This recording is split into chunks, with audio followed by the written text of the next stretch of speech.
Hey guys, welcome back to the Lid Shop.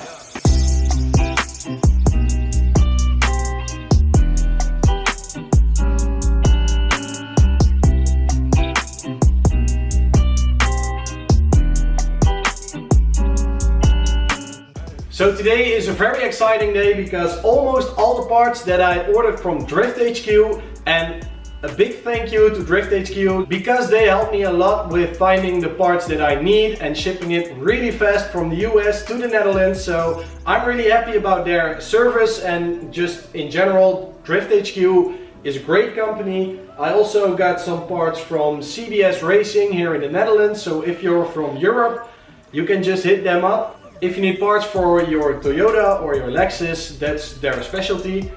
And I also got a new oil pump from England because it was in stock and it would be here fast, so I just ordered that on eBay. But these are all the parts that I'm gonna use to rebuild my 1JZ, and thank you to every company that helps me with this. I'm still paying most of it myself, but maybe in the future we can do other great stuff. I'm really looking forward to that. But for now I'm gonna show you the parts that I got for my 1JZ and all the parts that we need to hit the 700 horsepower. So first things first, no, the thumbnail is not clickbait because yeah, my package got damaged and it's quite bad. It's not Drift HQ fault in no way, shape or form. It's the fault of DHL or UPS. I don't know yet, or just customs. But this package was checked and they just threw everything back in the box, and I'm really mad about that because that's just not how you treat stuff from somebody else. So I did a little visual check. Everything seems fine, but I don't know yet for sure if it is because I didn't take it out the bag yet, but I could see that the camshaft was sticking out the bag at some point. So I don't know if it's damaged. I'm gonna check that. But yeah, here are the parts that we got, and we're gonna start with the pistons because, well, that's the heart of the engine and that's what broke on my engine in the first place. So yeah, we needed to replace that, and we didn't really need to replace anything else, but when we open it and when we build it, we're gonna build it good. So let's start with the pistons.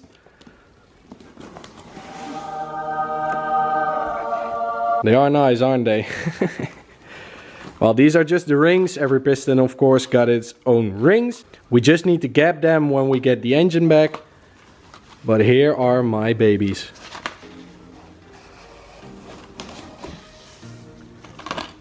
Just look how nice it is. I didn't go with coating because it would take longer and I don't really need it. So I just went without the coating, and it's more expensive, of course. But these are just as good without the coating, and I must say I am in love. The machining on this piece is actually amazing. It's almost a mirror. It's just really pretty, and I don't even want to put it in the engine because it will become ugly, and I don't really want that, but we need it because otherwise the engine doesn't run. And yeah, well, I hope I got the right pistons because I didn't really know which piston I was gonna use, if I needed to use the 8.5:1 compression ratio or the 9:1.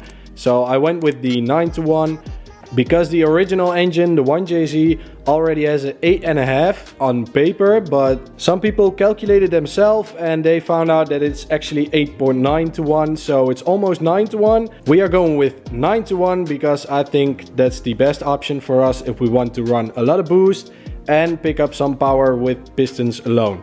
So that's a good thing. Then we got the GSC valve stem seals, and these are especially for high RPM and high temperature, so that they don't burn when you run high RPM or use launch control or something in that area. So yeah, we got the upgraded ones. Then over here we got my intake valves, and as I said, my exhaust valves aren't in yet, but they are exactly the same, only a little bit bigger in diameter. But they are coming soon, and I can't wait for that because then we can build the head.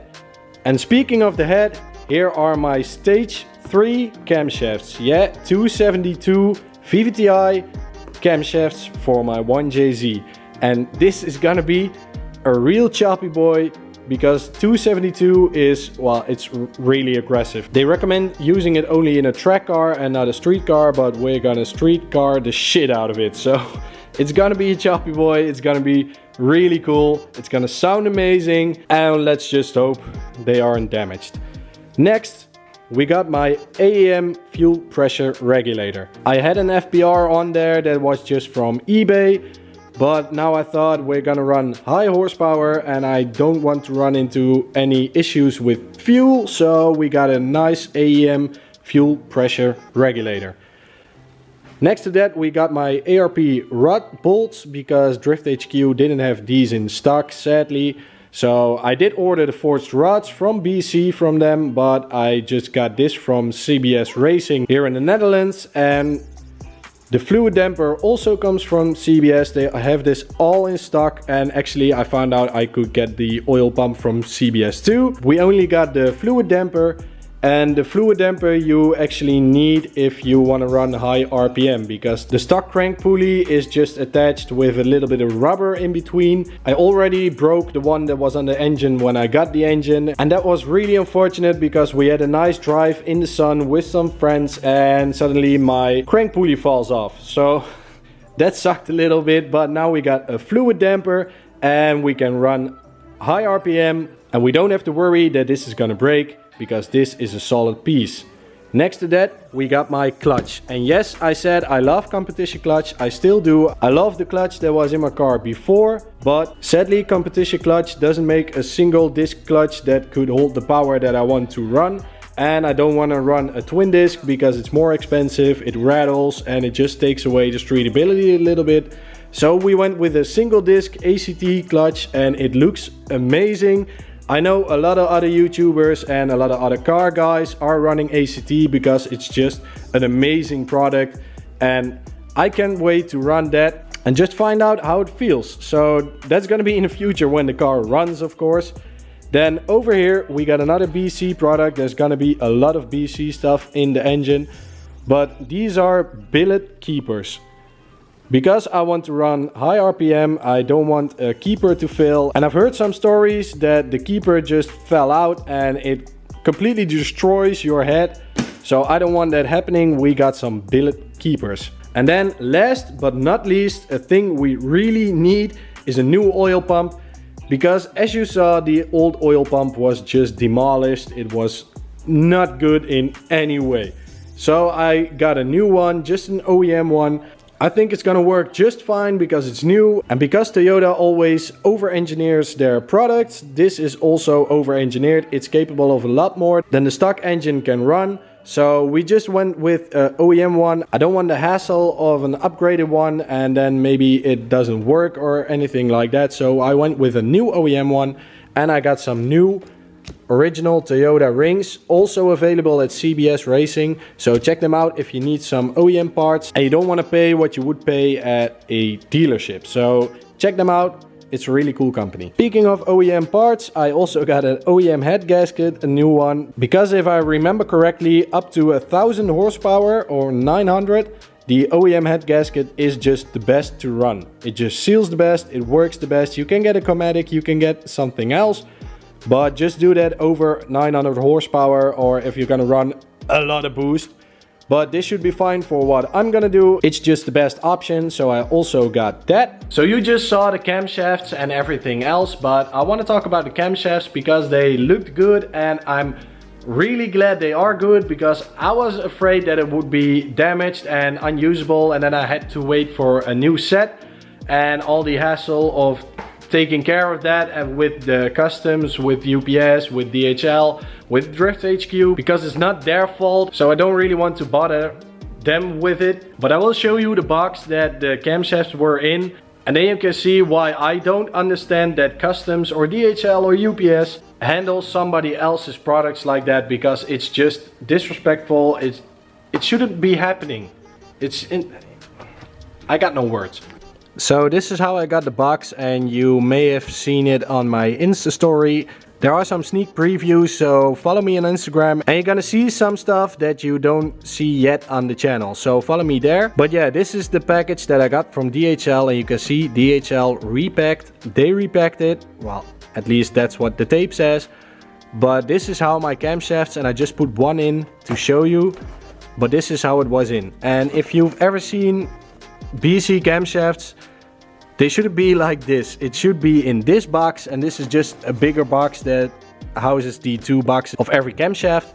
and they just threw it in. I got no words. This is not how you handle stuff from somebody else. So yeah, the boxes were damaged because they just throw the boxes in the van and they don't really care.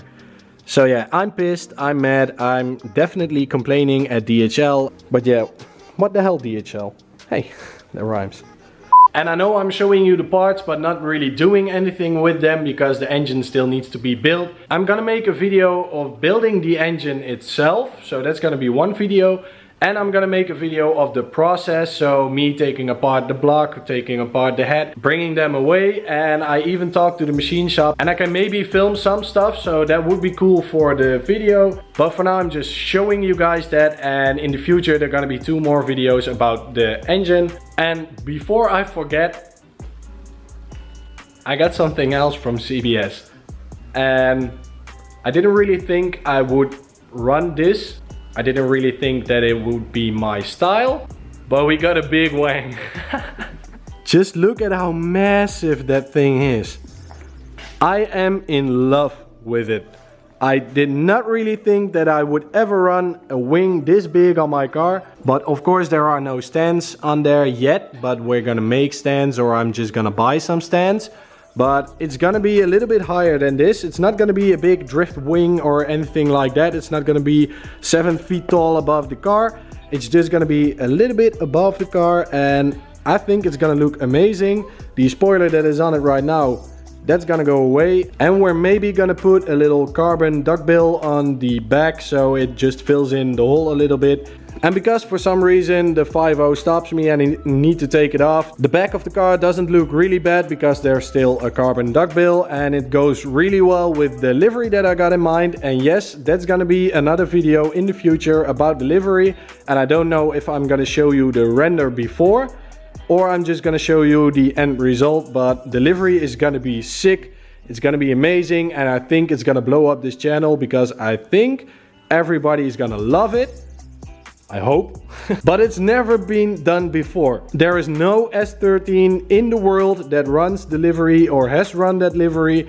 So I'm really excited for that. It just needs to happen. So I need to finish that thing, what I'm gonna do this weekend. So that's gonna be the video after this one.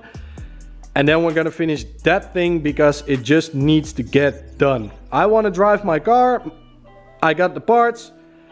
Let's do it.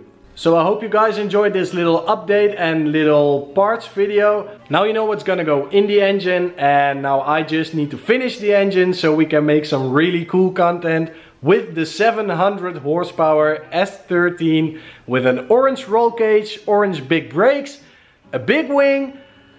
It's gonna be stupid fast.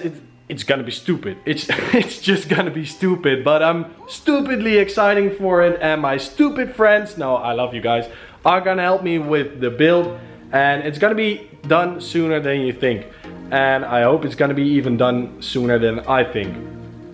But yeah, that's it for today. Thank you for watching. Make sure to subscribe down below, drop a like if you can, it helps me out. Let's grow this channel, let's finish this car, and let's have some fun. See you guys at the next one. Oh, this just happened. The lights fell down and it hit the camera, but the camera seems to be fine. I'm filming this with my phone, but yeah. This kind of stuff always happens to me. Why? I don't know why. That thing just dropped down right on the camera when I was watching a clip that I just shot. So, great.